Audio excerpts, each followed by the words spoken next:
Hello viewers, this is another edition of Paztrotech Hour, and in our midst we have our MD. MD, introduce yourself to our viewers. I want to appreciate you, our viewers. I'm still the MD, Paztrotech Petroleum Services, in the person of Reverend Mother Abuchu Doji. We are here to enlighten you and educate you more about filling station construction and everything you need to know about filling station business. Thank you. Wow, our MD, you are highly welcome.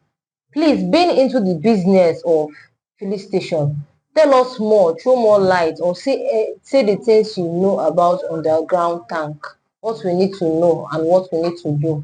Okay, when we talk about underground tank in filling station, it's a very important topic to discuss about today.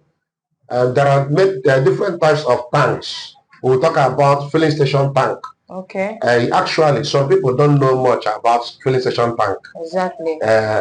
Many a times you go to filling station, you just get your fuel. Sometimes you don't spend time to ask, where is this fuel coming from? And you know, these are some questions that people do ask. Even me, when I was very young, I would always think that you get fuel on the ground, from the ground. Understand? Just like you drill borehole water. If you want to get water, you get it from below. So I was like thinking, how are they getting this fuel? How are they getting this fuel stored? You know, is it not when you go to filling station, it will come from underground. So we want to use today to enlighten our followers about underground tank. There are many types of tank. Okay. Yes, there are many types of tank. We have kerosene surface tank, which is the type of tank you see out there for people that are selling kerosene. You see them along the street. We have water tank. The one people use to store their water. Even some tankers that are selling water, they use it. We have an oil tank, or the one they use to store oil. You have many types of tank. But filling station tank is very different.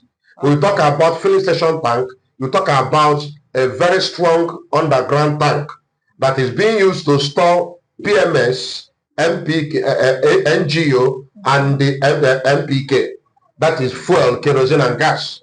Understand? So when you want to build a tank or construct a tank that you use to store these things, you know, these materials are inflammable materials. And you don't just store it anyhow. So that's why we spend time to explain to our viewers about underground tank. Now, if you want to construct a filling station, where you will make your highest decision, preparation, and investment is in constructing underground tank. Okay. Yes, don't neglect the dangers that is associated in you not taking all the safety measures while constructing underground tank. So now you cannot talk about tank without talking about the pan, the quality of the pan they used to construct it. Okay. That's why some people will tell you, I saw where they're selling tank out there and I purchased it, come and build filling station for me. Sometimes we don't accept it. And they will tell you, is it not to go and buy tank there? No.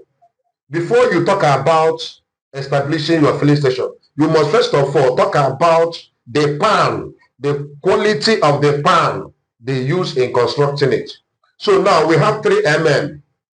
3 mm is the quantity they use in surface tank, which is the tank they're using to sell kerosene out there. You see they use to store water out there. Some of them are 3 mm. And now we have 4 mm. 4 mm, they're also using it at partially underground and also surface tank. But it's not recommendable. We don't recommend the use of 4 mm. In fact, you don't use 4 mm for petrol, for underground. So when you talk about a good quality, you talk about 5 mm. Okay. Yes, 5 mm pound. Initially, when products in the market, when some of the product has quality, is regarded as one of the highest qualities, 5 mm. But recently, because of reduction in the quality of products, we now recommend 6 mm. Okay. 6 mm is, for now, the most durable and the strongest pan you can use to construct your underground tank. So if you have an engineer, just as our office, we offer services to people, and first thing we tell our clients is we spend all our time and resources underground. Whatever you see at the surface, be it the building and some of these things, they are just secondary. You spend your money, you make a lot of investment on the ground. On the ground determines the size and the strength and the durability of your filling station. Okay. So now, if you want to construct underground tank, there are some processes and procedures. Street welders, some people are so smart. If you tell them as a company, we construct for you, we give them maybe the budget and other things, they will say, no, no, no, no, no, no, no. We can do it by ourselves. And what will they do? They'll go to the street and meet one welder there and say, okay, construct this tank for me. It's you risking the life of people. Because those welders you see out there, they are not certified by government. There are a lot of regulatory agencies that satisfy the engineers that work in filling station. Filling station is not operated by ordinary people. And so we have specialists, those that are specialists in constructing underground tank. So when you meet them, they will give you the best. So hiring anybody you see in the street or buying anything you see out there can hinder your business. So when they have finished constructing the underground tank, they do what is called pressure test. Pressure test is making sure that there is no leak. Because if you employ the service of roadside welder, he don't know the secrets. But those that are already into the system, they know that after constructing the tank, you will do what is called pressure test. And pressure test is you trying to apply pressure. Sometimes they use a welder's machine. Yes, after constructing the tank, they pour water on it, add it some detergent Omo, and the foam will be around the bottom of the tank. They now with a customized hose begin to pump the tank. Yes, after pumping the tank, there will be a kind of pressure. They will give pressure to the tank. And now, if there is any leakage, it will be showing at the body. And they will start again to fill those gaps. Because while welding on the ground tank, you weld in and out. Understand? They weld in and out. You don't just weld out. You go inside and weld and also weld outside. So the pressure test is actually to test if there is any leak. Because if you bury your tank and there is a leak, that is the end of the game. So you have to be very, very careful. So thank you. That's all we can say about underground tank. Thank you. Wow. Our MD, you are really, really speaking here. So please, what advice are you going to give to our viewers? Like, what advice will you give to our viewers? In the case of that incident that happened in Enugu. Okay. Like, what advice will you give to our viewers? Okay, you mean tanker explosion? Yes. Fuel tanker explosion. Exactly. Well, talking about what I have to say about safety of our citizens and also the safety of road users. As we are still talking about underground tank, there is also a kind of tank used to convey products. That is tanker. No, that tanker tank. When we talk about underground tank, we also talk about that tank also. So when all the safety measures is put into consideration, it will reduce the rate of fire, tanker explosion, tanker falling away on different highways. It will reduce the rate we see those accident or incidences. So now, for us to have a kind of, to have it curtailed or controlled, there are some certain factors that must put in place. Number one is we make sure that the people that construct the tank used in conveying the products.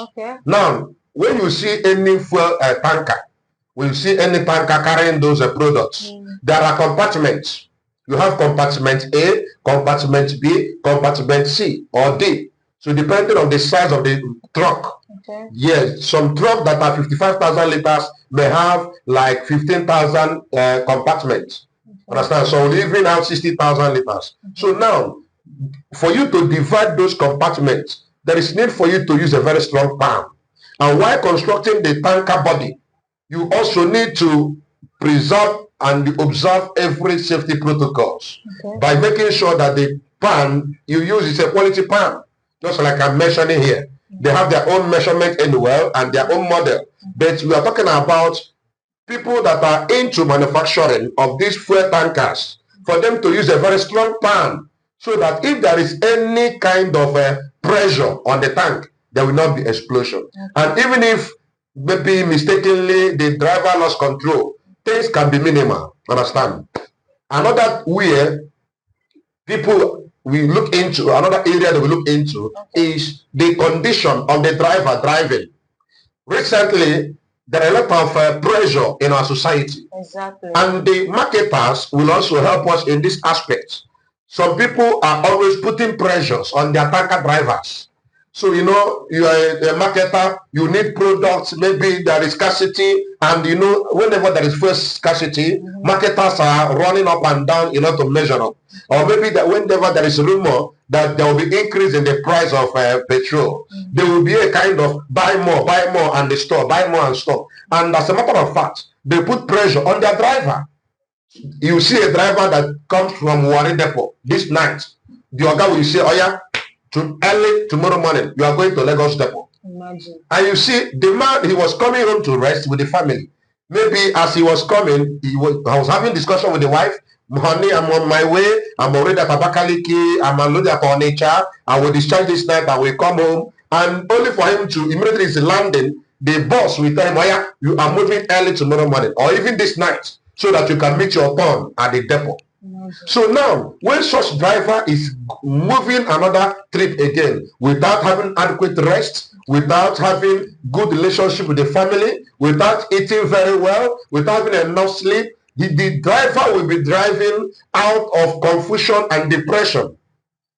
And now, that's why many a times you see them in different highways. You see them driving recklessly. Some of them actually sleeping. Exactly. Yeah, some of them are sleeping. Because when you have not seen your family for days, you have not slept for some days, you have not had enough rest for some days, you have not had a good food for some days, you see them, instead of them to see driving as a hobby or as a kind of a joyful moment, they see it as a kind of suffering.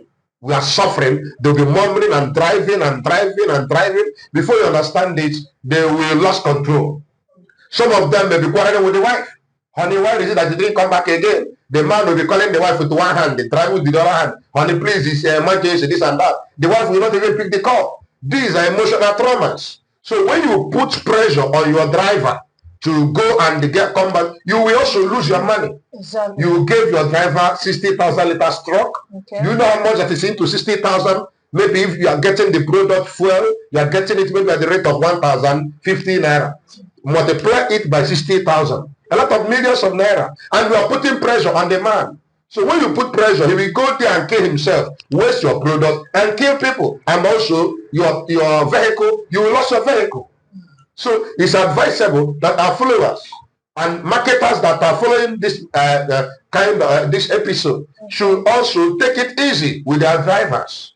Another reason why we have such cases is the issue of living a reckless life. Okay. Many drivers, in fact, I have had opportunity to interact with them, to have some business with them. You discover that 80% of drivers, they believe that they cannot drive as ordinary human beings. Yes, they believe that it's either they are high in alcohol, they are chain smokers, they take hard drugs. They believe that you cannot drive tanker without being high. Just like mortuary ambulance drivers.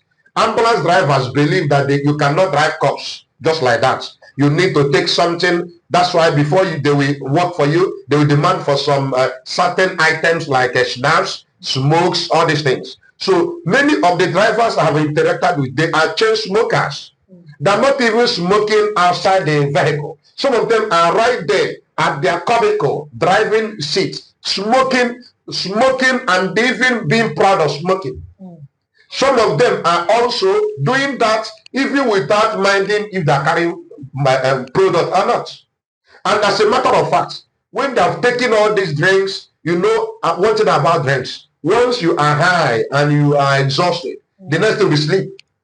Exactly. So after taking those drugs and drinks, the next thing is to sleep. And they are driving from Lagos to Abuja, from Lagos to Port Harcourt. They are driving, sleeping. Some of them are even holding the steering, sleeping. Imagine. So any kind of mistake, they will now try to get control. You know, you are driving in your lane, you are moving to another lane. The next thing you will do once you fall asleep, the next thing you do is to just it's a reflex action to save the vehicle, to veer the vehicle out of the other lane. That is when you see tanker explosion. So the drivers and also government should come into this. Okay. I used to see policemen. They will stop all the vehicle. They will search young men to know if they have drugs, some of these things. But I have not seen policemen, I have not seen civil defense, I have not seen road safety searching tanker drivers.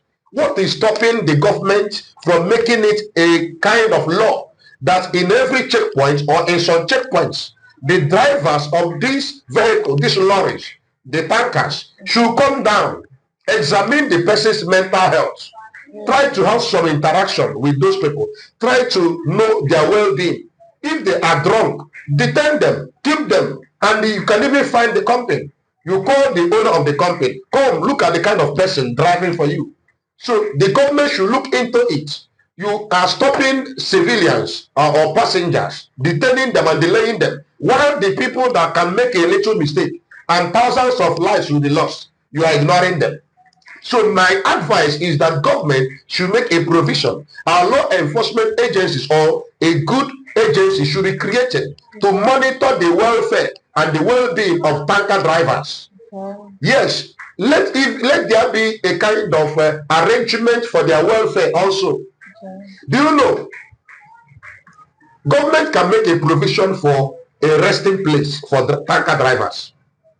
In some highways, maybe among the geographical states of the federation or some states, let there be a little construction that will be managed by either NGO or government, where these tankers will come and have some rest.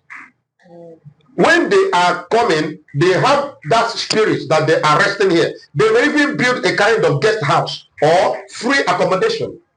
It will be specifically for tanker drivers, cooking gas drivers, because this is an explosion we see today.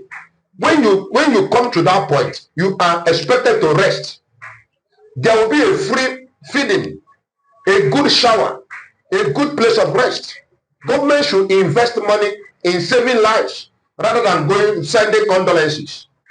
All the money that the government is using for irrelevant budgets and all these things, let them have a provision, ministry in charge of tanker drivers' welfare, whereby there will be a kind of qualified persons that can analyze and give them encouragement. Some of the drivers, their salaries are being owed, allowances are owed, they are not paid, they have family problems, they have challenges. How do you expect them to drive very well? So let there be a provision whereby there will be a kind of agency that will be situated in different highways where the tanker drivers can have a good rest and also have some shower. And once they have obtained that, it will make some of these issues to be addressed. There will be a kind of expert, counselors that can talk to them, that can query them, that can ask them their well-being, their mental, some of them I have encountered are not normal. Some of them are drunkards. Some of them are chain smokers. Some of them are even touts. But you see them, they are the one handling lives of thousands of people out there. So it is high time the government will look into it, the welfare of tanker drivers. I think it will enable them to give the society the best. Finally, let's talk about the maintenance of these tankers. Some of the marketers that owns those trucks, some of them don't even service their vehicle. Okay. Yes, the driver will come and tell you, Oga, this brake is giving me some signs that there is need for maintenance. You tell him, go, I just repaired it yesterday. Please go, no, you're looking for a way to eat money. May even begin to call them criminals. Okay, you need to change. There are some drivers I have interacted with. Some will even tell you, I will not drive this car. The tire is not good. You see the boss trying to coerce him, force him. You must go and drop or I see your salary. The driver will be telling you, okay, this tire is no longer suitable because you don't want to buy tire. You are coercing him. Number two, the driver will come and tell you, okay, this tank is leaking somewhere. This tank is leaking somewhere. Instead of you to offload what you have and they repair the tank, You say no, go continue to use it like that. You just go and do a temporary repair. You patch it with a little pan. And before you understand it, when there will be a product in the truck, it will begin to leak again. And you see the man using a leaking tank to carry the fuel. Sometimes in a highway, they may have encounter with any kind of a naked fire. There will be explosion. So marketers and owners of trucks should spend time to maintain the truck. If you didn't trust your driver, I advise you to get a department in your company that is in charge of managing and servicing your tanker. Thank you. Thank you, sir, for your educative and the information you're passing on to all of our viewers. Sir, we are so grateful to have you in our midst this evening. Sir, please, I don't know, what are your advice? What was your short advice to our viewers? Okay, as I said earlier, we are into filling station construction. A lot of people are asking us questions like, sir, I want to have my own filling station. How can I go about it? So we ask me, sir, I have land already. Is there any way, how can we know whether the land is suitable or approvable? So we'll also ask, sir, I don't have land. I want to buy land. Others will also ask, sir, I want to invest in filling station construction or business. Please guide me. What are things that are involved? Some are also asking, can you tell us the profit margin in filling station business? I want to do this filling station business, but I don't know whether the profit I will get there. I don't know if it's a nice investment. Well, what I have to say is, if you have a vision to build a filling station, it's a kind of investment that will be transferred from your children to your children's children. It's a very good idea. What I want you to remove from your mind is the fear. A lot of us are having fear. The fear of this business is meant for the rich.